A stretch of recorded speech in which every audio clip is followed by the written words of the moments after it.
everyone. We are here studying class 12 Human Geography, chapter 1st.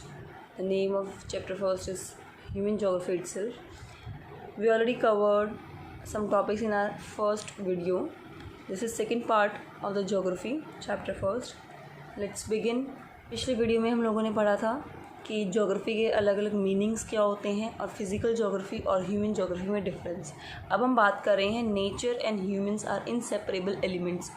Nature and humans जो हैं वो दो inseparable elements हैं.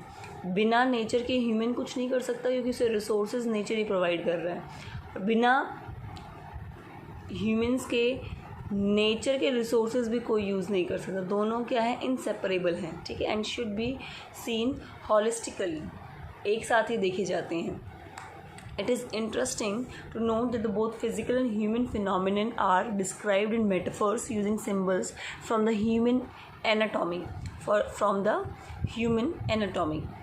इसका मतलब ये बहुत इंटरेस्टिंग है कि बहुत फिज़िकल और ह्यूमन जो फिनोमिनन है हमारा, वो ह्यूमन के जो फीचर्स हैं उस पे डिस्क्राइब किया हुआ है. जैसे जो फिज़िकल एलिमेंट्स हैं, अर्थ है, रिवर है, उसको ह्यूमन से रिलेट किया हुआ है. जैसे एग्जाम्पल हम आगे देख लेते हैं.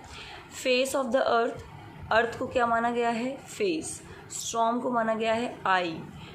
रिवर को माना गया है माउथ. ग्लेशियर को माना गया है नोज़. इस्थमस को माना गया है नेक. सॉइल को माना गया है प्रोफाइल. राइट, तो ये पूरा ह्यूमन फीचर्स हैं. ये हमारे फिज़िकल एनवायरनमेंट के एलिमेंट्स हैं. जो अगर क्वेश्चन हमारा आता है कि नेचर और ह्यूमन आर इनसेपरेबल, तो आपको ये सब एग्जाम्पल्स उसमें इंक्लूड करने होंगे कि आप फिज़िकल एनवायरनमेंट को ह्यूमन से रिलेट कर सकते हैं. Next, similarly regions, villages, towns have been described as organisms. जो रीजन्स हैं, विलेजेस हैं, टाउन्स हैं, उनको एक ऑर्गेनिजम्स की तरह डिस्क्राइब करते हैं. और एक जर्मन जोग्राफर है जिसने डिस्क्राइब किया था स्टेट, कंट्री, स्टेट हो या कंट्री हो, उसको हम बोलते हैं लिविंग ऑर्गेनिज्म.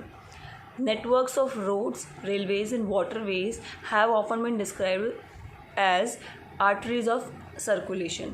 ये सारी चीज़ जो हैं, मतलब देखो, ये हमारे ह्यूमन से रिलेटेड है. ह्यूमन से रिलेटेड मतलब आप उसको कनेक्ट कर रहे हैं. और these are are cultural and physical elements हैं. Right, correct. तो इन चीज़ों को आपको रिलेट करना है जब आप nature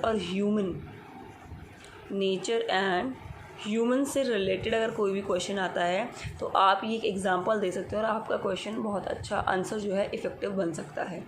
correct. Now there are some definitions जिसके बारे में हमने पढ़ा है और हमारी एनसीईआरटी बुक में गिवन है. ह्यूमन ज्योग्राफी की कुछ डेफिनेशंस अब तक जो हमने पढ़े वो दैट आर कॉल्ड मीनिंग्स.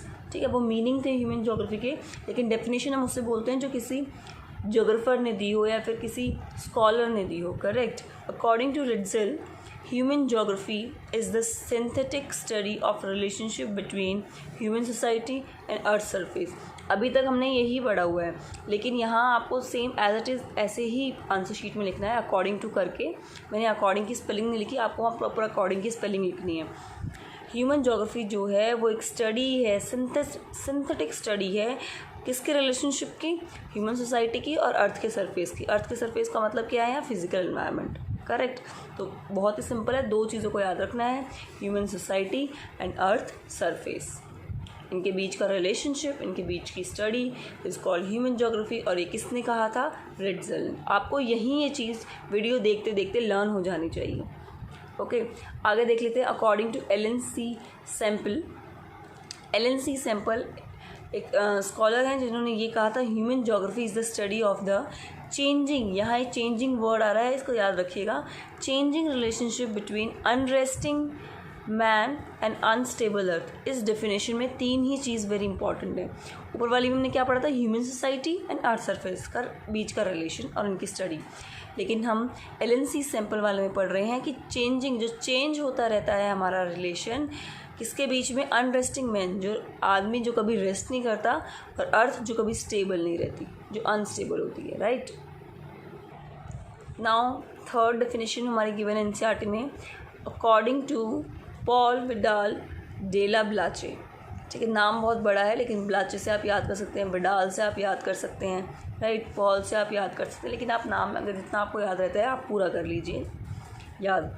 इसने कहा था human conception resulting from a more synthetic knowledge, यहाँ हो रही है नॉलेज की बात, ऑफ द फिज़िकल लॉज, मतलब ह्यूमंस को नॉलेज होती है फिज़िकल लॉ के बारे में गवर्निंग आर अर्थ, जो हमारे अर्थ के लॉज हैं, जो नेचर के लॉज हैं, end of the relations between the living beings which inhibited, मतलब जो भी नॉलेज है, जो भी लॉज है हमारे नेचर के, हमारी अर्थ के, उनका रिलेशन जो अर्थ पर रहते हैं उनसे जो होता है, that is called human geography.